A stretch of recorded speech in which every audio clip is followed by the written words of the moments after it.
9, 8. You're watching The Experience Comic Culture and Sales. Streaming live daily to Facebook, YouTube, Twitch, and Twitter. 2, 1.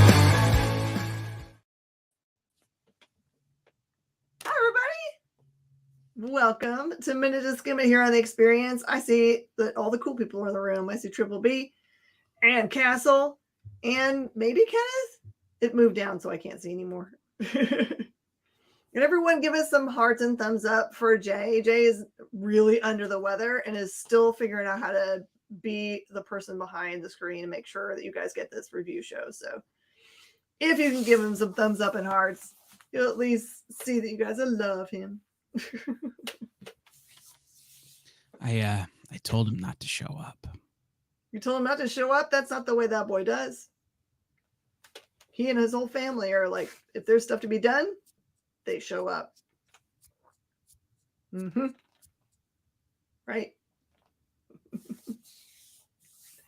And I see Preston on here. Everybody, all the green people are here. Love it's true. We have a lot of green in the very green. I don't look good in green. Are you a fall color person? No, I'm a no color person. A no color person. Mm-hmm. I don't know. I don't know. It's one of those things where it's like, I like certain colors, but if I wear them, I look like berries. Berries. Because of the way my body is shaped. So if I wear green, I look like a grape that formed wrong. But you have a plum suit. Like you chose a plum suit. No, I have a berry colored suit. Berry colored. And I chose it because I didn't choose it. Okay. The much better at picking these things out man who works at the Big and Tall store chose it. I just paid for it. You just paid for it. Okay. That works. So. And I pre-apologize to anybody if I seem really punchy. It's because I am really punchy. I am at ExxonMobil campus this week, and those people get up hecka early. So I got up at 5 o'clock in the morning to load in on Monday, and then they're on campus by 7 o'clock every day. So those people are all, kind of at work by 7:30 the latest. They're overachievers, those guys. Yeah, I will never have a job where I have to be at work before noon again. Won't do it. Oh, I didn't know John was 6'7".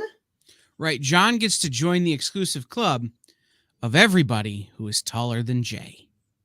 Oh. Triple B knows how I feel.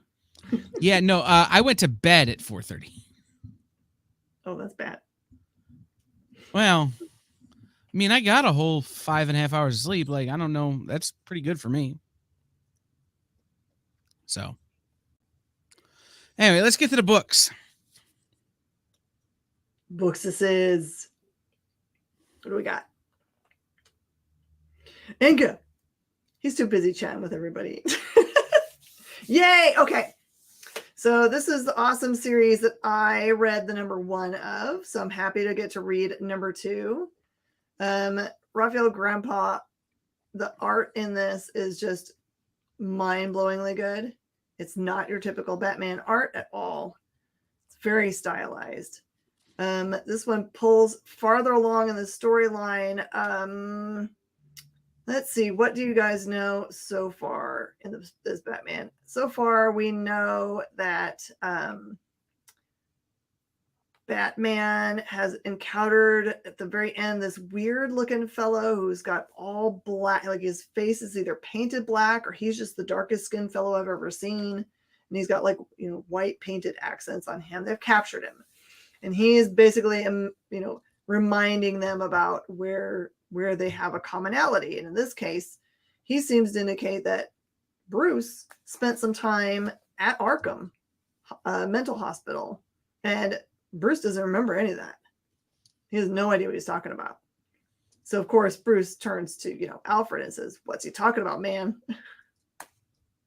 So this is some new revelations about what Batman, like what Bruce thought was happening in those early days, and you actually find out the reason why he got sent there is because of something that happens immediately after his parents are killed. There's something pretty big that happens. This is really great stuff. Like it's pretty dark looking Batman, darker than his usual. The mental parts and the violence. And I just want to know, is Raphael Grandpa's wife? Like, is her last name Grandma? Not even gonna go. It's a good joke. It's a good joke. It's not a good joke. Ooh, yes. This one is also not what I was thinking, because I don't know why, but on the internets today, someone for some reason was saying that Spider-Gwen Smash was an introduction of a bunch of different alternate versions of her. That's not true at all. I don't know where those people got their information, but it's completely false. This is a cool look at the universe in which Spider-Gwen, also known as Ghost Spider, is from, when she's actually still with the Mary Janes. And she is trying desperately to just be the drummer and enjoy that part of her life and, be around for her dad. And this is kind of her trying to figure out the balancing act, right? Where, MJ is telling her, please don't, spider out, because it freaks out our fans and we get bad press. It's hard to get gigs if all the time there's people getting, stuck together with spider webs. And so this is them trying to work that through, but then also someone seems to be trying to kill MJ. And so, I don't know, Spider-Gwen's trying to figure out how to keep herself together. And the cool thing about this one really is that they get asked as a band to be an opening act for somebody else that's musical in the Marvel universe that you might not suspect. For Bushman. No, it's another lady that someone famous and musical has been rumored to be portraying. Gem and the Holograms? Mm-mm. Oh, I know. It's Howard the Duck. Do they dazzle? They do dazzle. They dazzle. For sure. Okay. So, Addams Family Charlatan's Web #1. Now, Jay read a book called this a few weeks ago. I do not think this is the same book.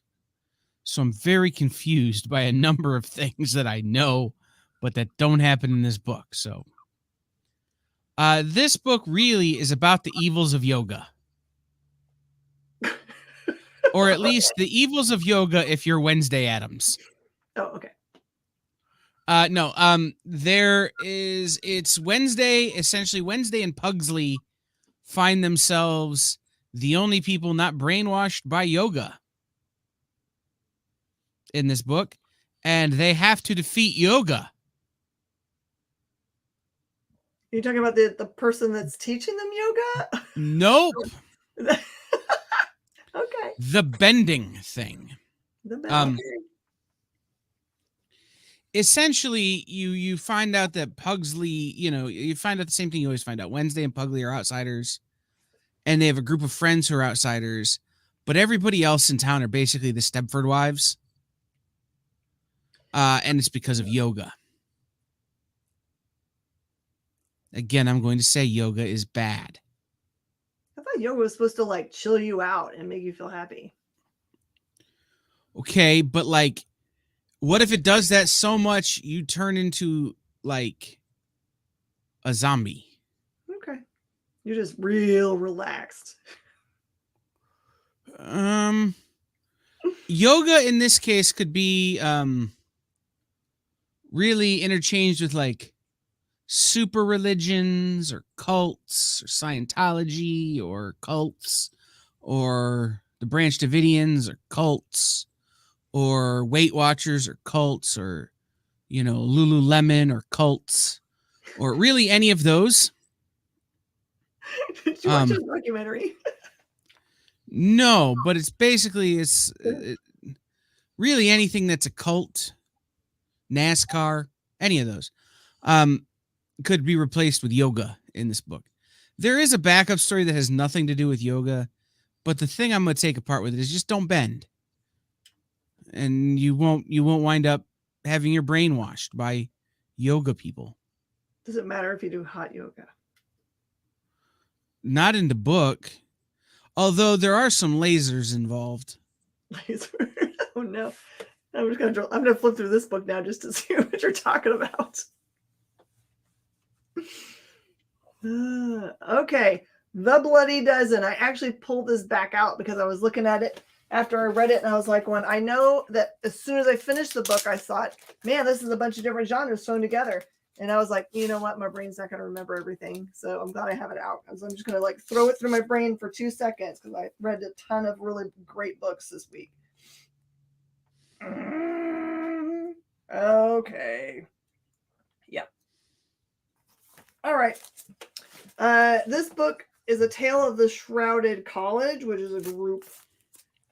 So this woman shows up mysteriously and addresses another girl who is supposed to be, so she basically berates her when she first meets her because she is an astronaut at an astronaut signing, but this woman that's mysterious and shrouded later on basically says, hey, you're not an actual astronaut because your husband stepped in and took your place on a flight and then exploded on takeoff. So you technically aren't.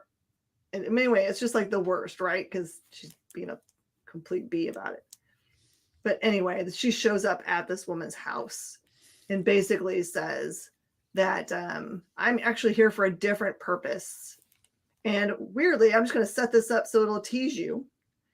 So she's standing there. She pulls down a shroud over her face. And then in the room, in corporeal form, like kind of like hazy form, shows up her astronaut husband. So there's some crazy, crazy stuff going on in this book. So it's like science fiction, culty looking chicks with masks they pull down over their face and other stuff. Is that the theme of this week's show? Cults? Cult? Maybe it might be. Yeah. This is Charles Soule and Rosenberg doing good stuff. And Raphael Albuquerque art, right? No, in Albuquerque, that's right. The art is amazing. The Koopa. Okay. So the devil went down to Georgia. He was looking for a soul to steal. He was in a bind because he was way behind and he was willing to make a deal. When he came across this young man playing on a guitar and playing it hot, and the devil jumped up on a hickory stalk and said, boy, let me tell you what. And then Alice Cooper melted him with the guitar.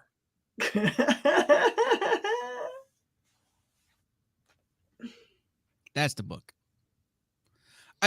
So this is literally Alice Cooper has a guitar from God that defeats the devil. Ooh. That is the whole premise of the entire book. In this issue, he melts some demons. Then the devil challenges him to a guitar duel. So if you've ever seen that movie with, hold on, I got to look it up. Ralph Macchio, that isn't the Karate Kid. What is that movie? Crossroads from 1986, starring the Ralph Macchio. That's issue 4. This is the prequel where it sets up that movie.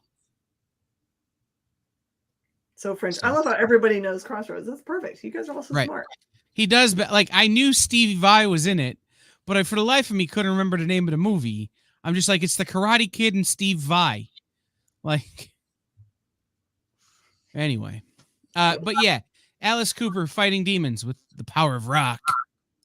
I feel like this movie should have been, or this book should have been written and like starring Jack Black.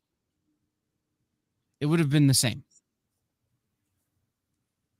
Can you imagine the conversation that Mr. Barnes and Mr. Cooper had to make that happen? I can imagine going like this. Okay. So just write a book based on The Devil Went Down to Georgia and put me in it. And Rodney Barnes went, yeah, okay. I can do that. I got you. I love how the chat at this point is completely independent of what we're doing. Oh, it's totally fine. This is what we've been doing. No, I love it because I'm reading that and listening to you and watching them correct me for not knowing the name of movies.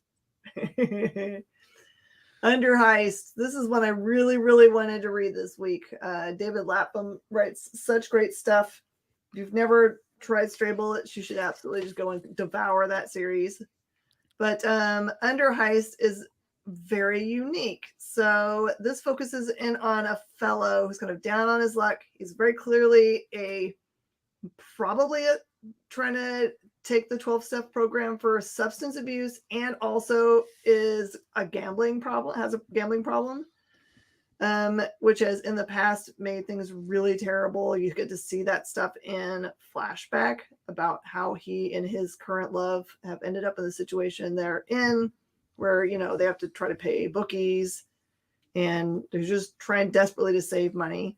He's working successfully as somebody that is like, I think, maintenance in the like subway tunnels, and just happens to overhear some people making plans for a heist. He also notices that they've planned to do this heist by using the tunnel system. And he has an addictive personality and thinks to himself, hey, can I heist a heist? It's so good. Very twisty. All the same art you see there. So it's Ocean's Pelham 1, 2, 3? Yeah, something like that. I get behind that. All right, and Charred Remains. This one is really dark. This one is about a young lady who, at the beginning, you see her, she's caught in a fire, and there's a fireman trying to kind of reach around a door and pull her to safety, but she does not want to come out of the room because she keeps on saying that I think she says fireman, that there's a fireman out there, and the fireman's like, no, I'm totally here to save you. Everything is good. So that actually flashes forward, and she is now kind of a homeless person who is traumatized, has been very traumatized by her experience of being, you know, almost burned alive. And she, you find out, is just hell-bent on figuring out who the fireman is that we never get to see. We have no idea what's going on in that regard. What she's willing to do to go about it. There's other characters that show up in this that are also not the fireman, who are also interested in killing her. So it's a very interesting book. It's was not what I was expecting, but also I'm glad because I don't like expecting things. Yeah, I read this one too. And the thing that I was going to mention that Jen didn't is that it really is about this concept of early trauma leading to late age mental health issues. Yep. This is a person who went through something, whether real or not, you don't necessarily know 100%. Like, is there a fireman the same way? Like, is there a flesh pedestrian? You know, or a chupacabra, Right. or really any of the things they talk about on Coast to Coast AM, if you still listen to AM radio in the middle of the night. But she don't know if that's real or not, but she is clearly traumatized by the thing. And then that thing influences her throughout the rest of her life that leads her to this point where she would be someone that you would consider on the fringes of society, dealing with a full-blown mental health breakdown.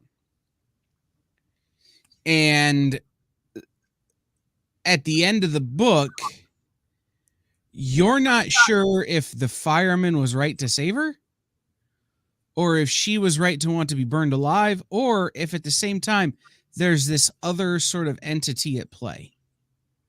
You know, the through line that I see this week, I know you said that there's kind of a theme going on. Cults. I think mental health issues is also a huge theme for this week. Well, it is, but I'm going to stick with cults, and yoga is bad. By the way, I wanted to welcome Wraith 1701. I am assuming a big Trek fan. I am as well.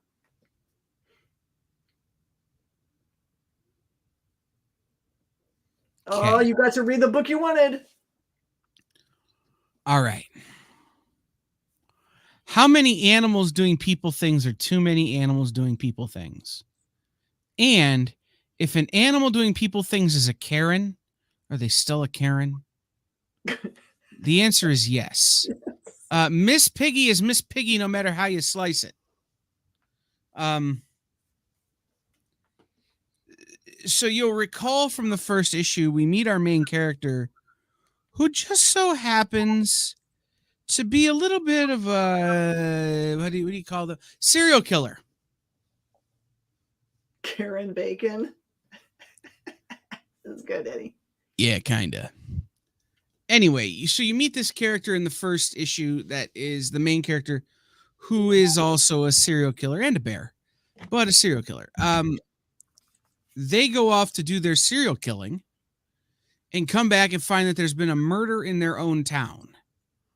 And this town is really not equipped for handling it. So the main character, this takes on a weird Dexter vibe, right? Where you're a serial killer trying to hunt another murderer. But meanwhile, the people of the town are like on edge and are acting out. So you have this pig Karen, who you see on the main cover here, who is one of those people that if you ran into them in the real world, you would have to decide, is it okay to punch a woman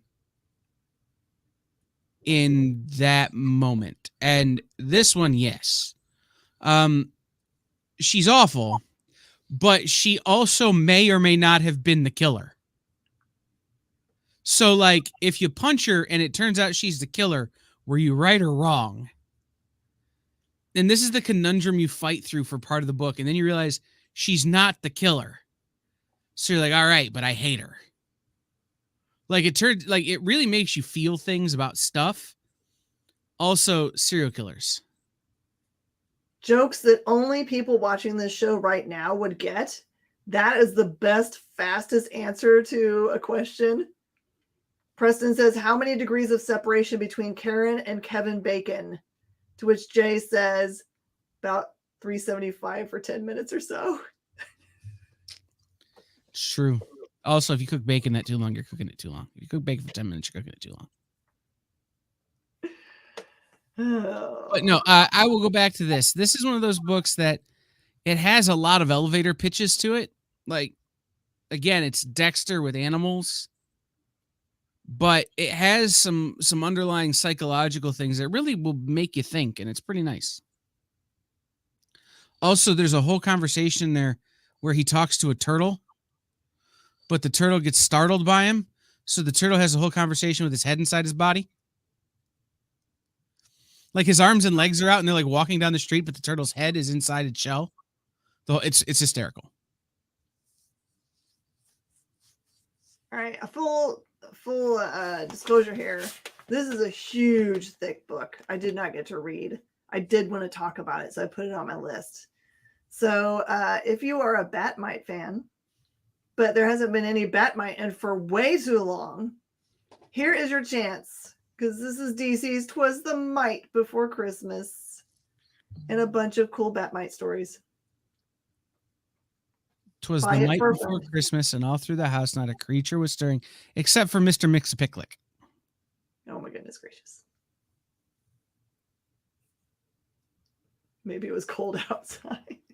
No, he got scared. He's a turtle. Come on. So these are all just Batmite stories? Mhm. Was there one that you did get to read that was good? Nope, I didn't get to read any. I didn't even crack the book. It was one of those things that I ran out of time, and I feel real bad about it.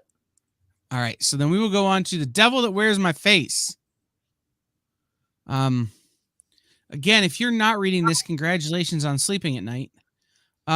This is, again, there aren't enough Batmite stories, Preston. You're wrong. So here's the deal. A demon possesses a powerful priest. That is the story. Whole thing. And the priest gets to do things in different areas of the church. So like issue 2 is like the Inquisition. This one is like more like things like rituals that you do in like the Catholic Church rituals of the time. But imagine being a demon having the power to mess with those rituals. And that's what he does. So this book gets more and more terrifying as the demon gets more and more powerful because people keep letting him mess with stuff that it isn't designed to mess with. So that's The Devil That Wears My Face. Scary. Invasive, man. If you guys like body horror, this is for you. I'm out.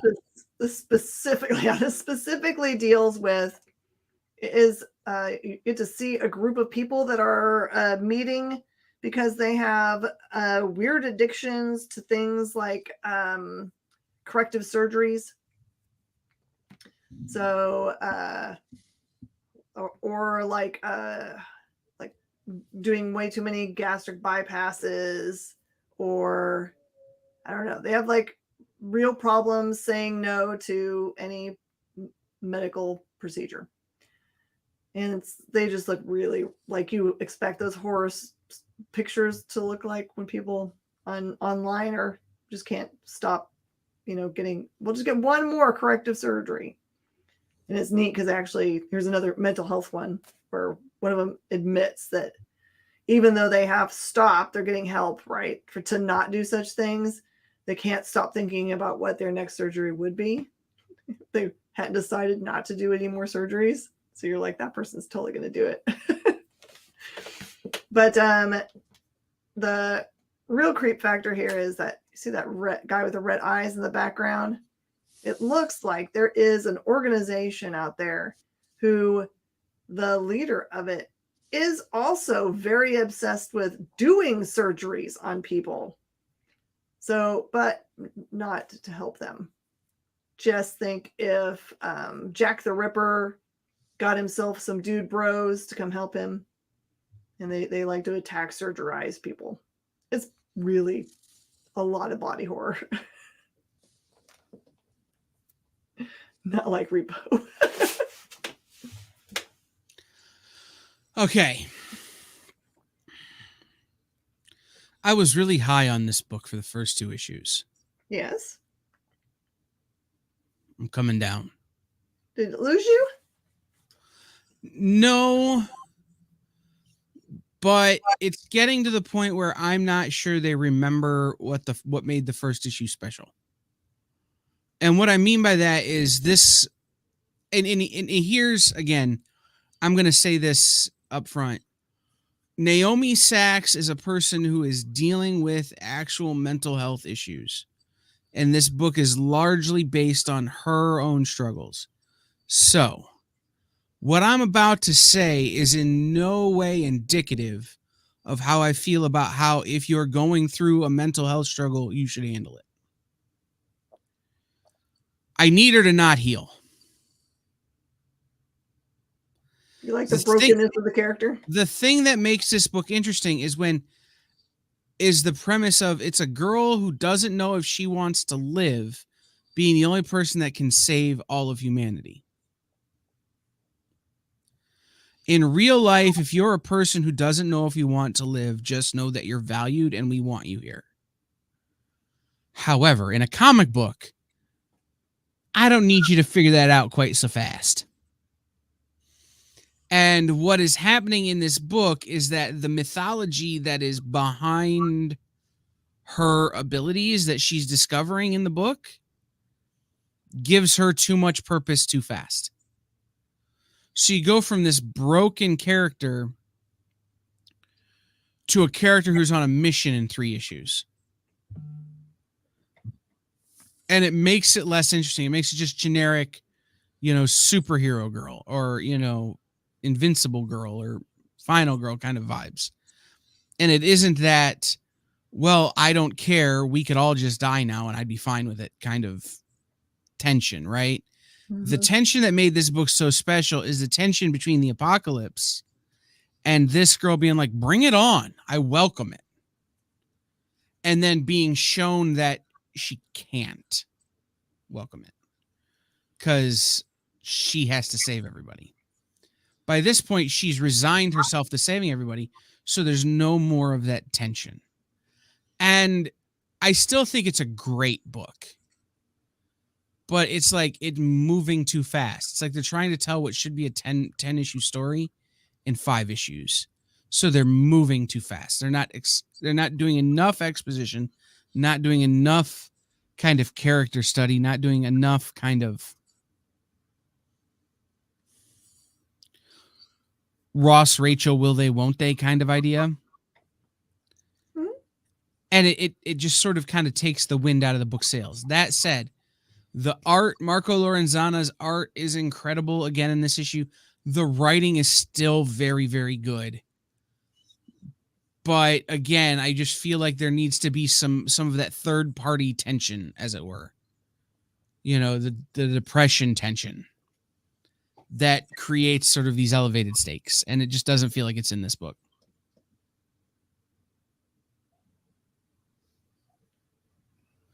It's what Lefty's saying. Like this is one that again may serve better in trade.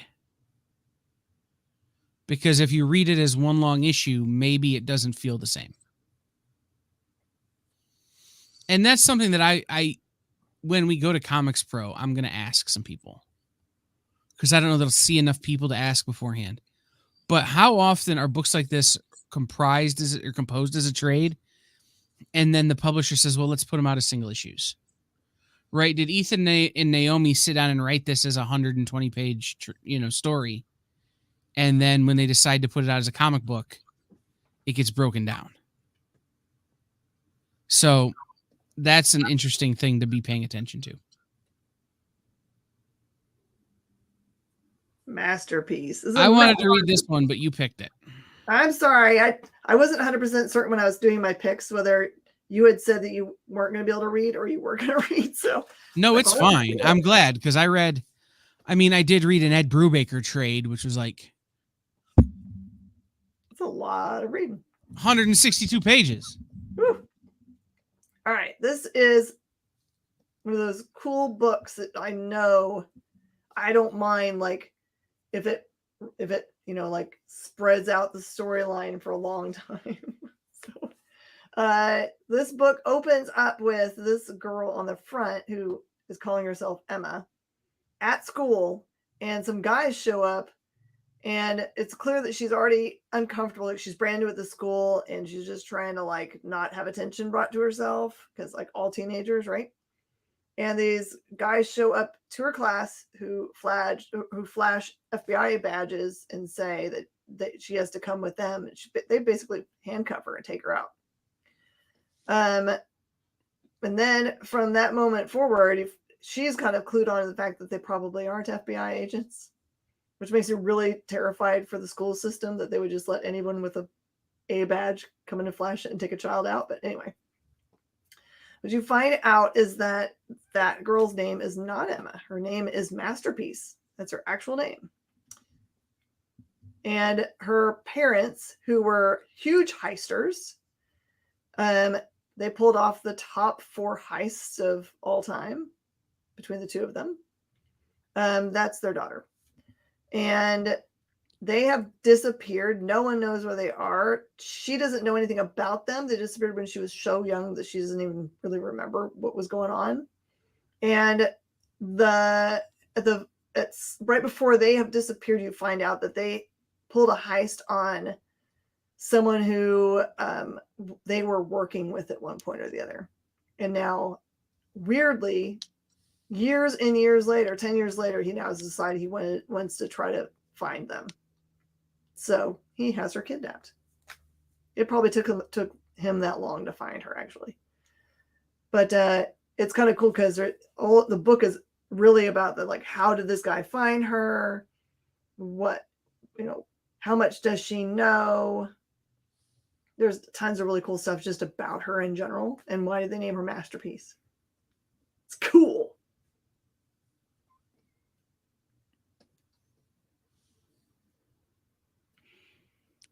I read this one.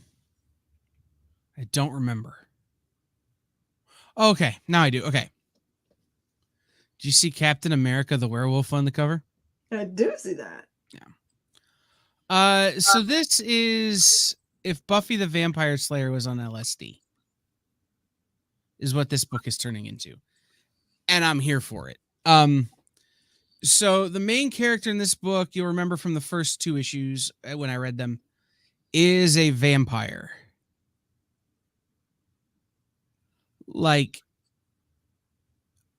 But kind of like a Gen Z vampire. And most of the vampires that you come across are like boomer vampires. And she's kind of like, okay, boomer, I'm going to kill them all. Oh.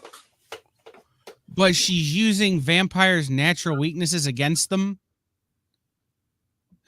So, killing them with things like automated curtain rods. And, putting extra garlic in their pasta. And, things like that. That's just this is how you're choosing to kill them. I can get behind it.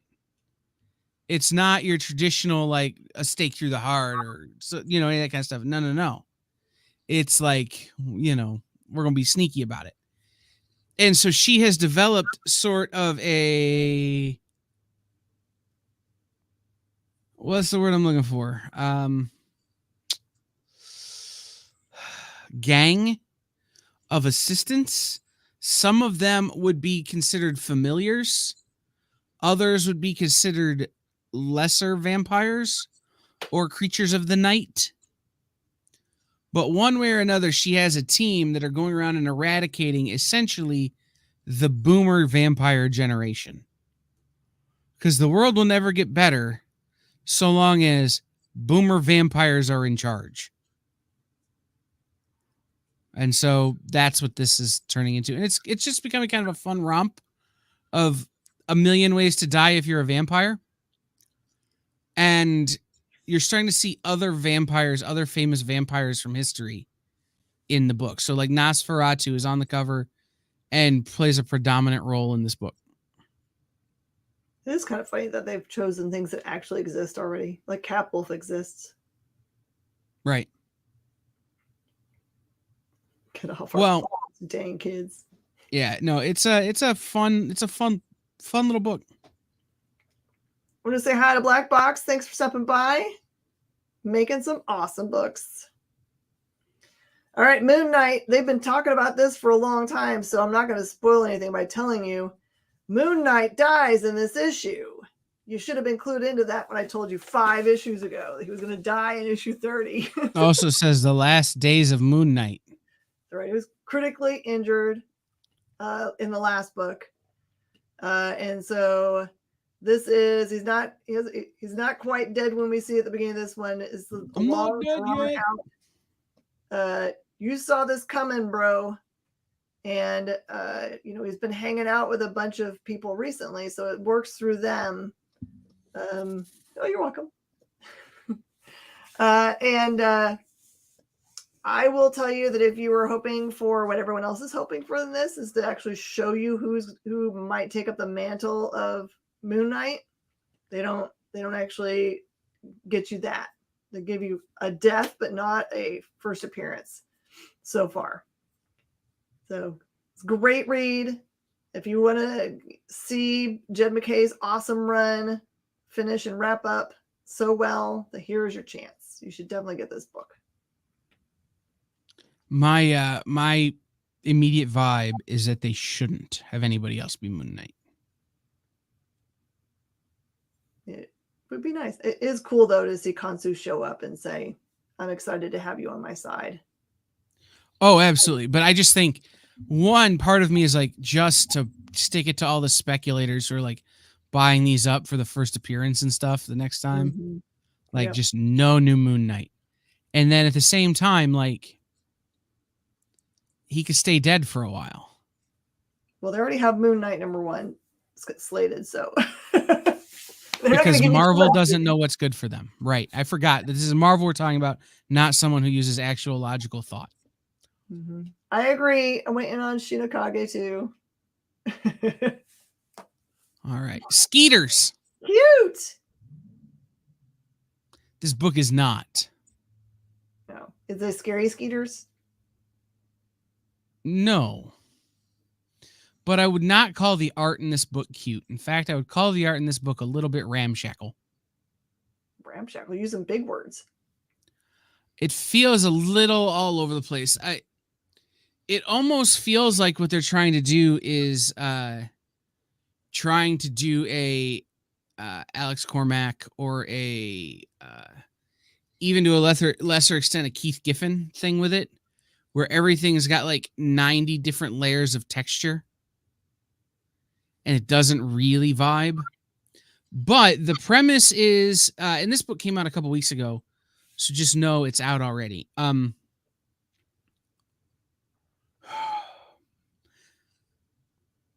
This is Outbreak. Okay.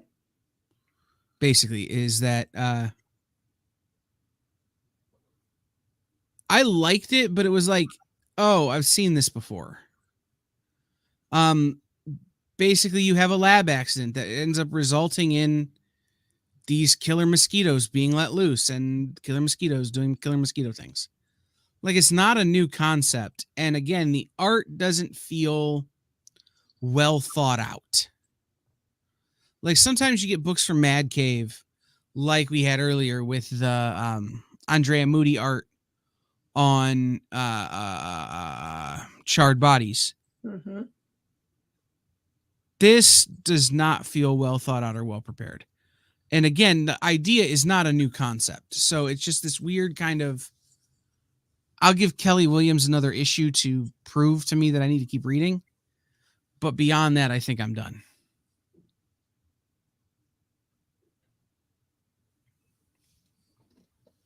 The only thing I can say for insider baseball about the Moon Knight is that the person that is going to be Moon Knight is in the issue. So that'll narrow it down. How's that? Oh, I got a different cover here. I think this is the cover for a different 13, but I'll take it. So the Miles Morales Spider-Man that I read has the gang war symbol on it because it's part of the gang war, which is why I read it. This is probably a variant because, again, Marvel and doesn't know what's good for him. Okay. So weirdly, that character at the bottom does appear in this book. This is pretty straightforward. This is just a furthering of the gang war storyline where all of the bad guys that exist are fighting over the city, trying to fill the void that Tombstone left when he died. So this one is not a throwaway issue, but I will tell you, of all the issues of gang war that I've read, this one feels more like they needed to have an issue of Miles Morales here that was tied in, but they didn't want to tell any storyline that was going to go against the storyline that they're working toward for that character. So it's a good story, and there does have kind of a twisty ending, but for me, it wasn't one of those like, oh my gosh, go run out and get this one, unless you're a completionist.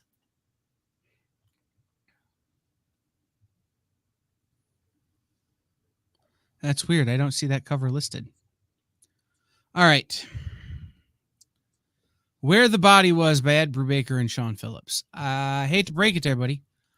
I didn't read all 162 pages. What? Because, you know, I have other things to do with my life.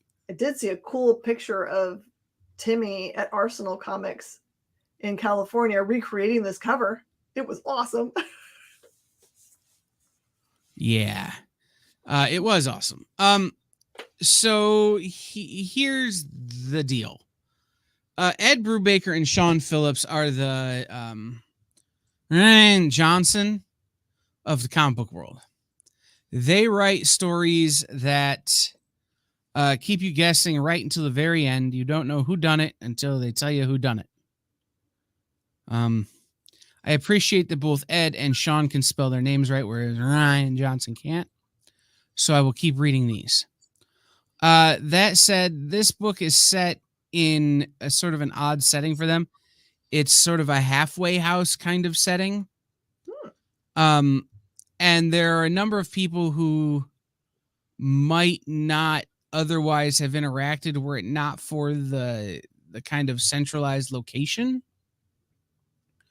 So you have like a housewife who feels like her husband's not paying attention to her, a bunch of recovering druggies or current druggies who are living in like a boarding house kind of setting, a young girl who's certain she's a superhero, cops that are not good at their jobs, and things like that. And they all kind of converge on this scene of a murder and are trying to figure out who done it. And that's where I stopped reading. Because if I wasn't going to get all the way... It's all right. That's what my gut was telling me, Jay. It's all good. That's funny. It is funny that the same characters were in the book. It's not surprising, though. It's Marvel. I stopped reading because if I wasn't going to read all the way to the end, I didn't want to spoil any more of it for myself, because I do intend to read it. So just know that it's this kind of conglomeration of things that, like, if we find out it was Colonel Mustard in the library with the candlestick, I wouldn't be surprised. So. Oh, Space Usagi. This is so good. I read this one too, but not for review. I just read it because, I have it. I'm reading it. I just wanted every... I really like this because this gives us Usagi... the opening of the book basically has him fighting a space battle in which his commanding officer is basically held back part of the fleet for... It doesn't really address why until later on, but... and Usagi kind of overrides that decision to have everybody come in because otherwise all would be lost, right? So this creates a tension when, after the battle is over, Usagi gets honored by given the position of watching over the ruler's son and instructing him in all things to ready him for future leadership. That's pretty cool. And then the guy who held back the extra troops gets in trouble, and that's not good. So I think that I like those kind of like tensions that get built. And the larger part of the storyline is also about this son in this situation has been promised to a princess from another clan in order to create a strong bond between those two peoples, of course, which is the way that all rulers end up happening. The shadow on this cover is incredible. Yep. There's also a really great local comic shop sketch cover of this book you should find. This is just a 3-issue series, and I think that you should jump in. Even if you've never read Usagi at all, it won't matter. If you like samurai and honor and stories that feel very historical, even though this one happens to, they fly around spaceships some, it feels very much to feel like feudal Japan awesomeness. To answer your question, John, would I recommend Where the Body Was? If you're into that kind of thing, I would recommend it. If you, like me, are very particular about your mysteries, read the first 10 pages and decide. That's really all I could say. Is because there are some people who I know who like the Ed Brubaker, Sean Phillips stuff is not for them. Right? They like their mysteries a little more neat and tidy. You can try a shorter one. I think it's called Friday. Was a little short one that they put out. Well, but their stuff is like, this is so different from like Pulp and some of the other stuff they've done. That's true. That I think it's important to just say, you know what? Read the first 10 pages and see what you think before you drop the $30. I usually start people with Criminal. If you want to try their books, try Criminal first. Right. But if you're into Brubaker Phillips stuff and you're into these kind of there's 150 suspects kind of murder mysteries, then it's good. If you're into, I would like there to be 6 options and, you know, it'd be a little more linear, then it maybe is not for you. So. And one more thing I have to say about Space Usagi. There is a reason why Stan Sakai is nominated for Eisners for lettering pretty much every year. He's magical. So good. Mm-hmm. If you ever wanted to think to yourself, man, I want to be a letterer, what would that take? Just buy all his books and look at what he does. Well, and he still does it the old school way too. He does it by hand. Yep. He's not typesetting, so it's pretty makes nice. It even more impressive. Yep. All right. Well, that's all the books. Since we're a few minutes early, and I know Jen is punchy and still has a show after this, and I know Jay is feeling sick, I'm going to tell you guys this. ComicShopLocator.com, ComicShopLocator.com, ComicShopLocator.com. You know what to do when you go to ComicShopLocator.com. Find the information there and then go to those places and spend dollars. Mm-hmm. We talked last night on Bronze and I Show. One of the great things you can do this time of year to buy gifts for your nerdy friends is buy gift certificates to the local comic book shop. Because then you don't buy them something they don't like. Right. And the local comic shop gets the money. And then your friend can go in and pick out something they actually like. And usually they're going to spend more than you spend on the gift certificate. So the comic book shop makes even a little more money. It's pretty great. It works out really well for everybody. And if you're in the Houston, Texas area, Miss Jen's gift certificates are like poker chips. They're super dope. Do you still have those? Yeah, the metal coins. Yeah. Yeah. They're crazy cool. I used to print mine off on computer paper, and Miss Jen has metal coins. Well, mine before I got the coins, mine were definitely computer paper. Right. So it's like, you know, go spend that money. So for Jay and Miss Jen, I've been Kyle. Stay tuned. Mint Hunter is off this week. Oh. Yeah, we found that out rather late today. Mint Hunter is off this week. And then the news is supposed to go up at 10, but we've been having technical difficulties. The new version of Dan's show is supposed to go up at 10 o'clock tonight. I don't know for sure that's going to happen, but stay tuned for that. And then tomorrow, we have Comic Collectibles first, then Triple T with Chuck Pino, 360 Comics, and Kicking It with Honest Henry from Chicago. So we will see everybody for all the rest of the shows this week. And if we don't see you before next week, we'll see you next week. Bye, guys. Bye, y'all.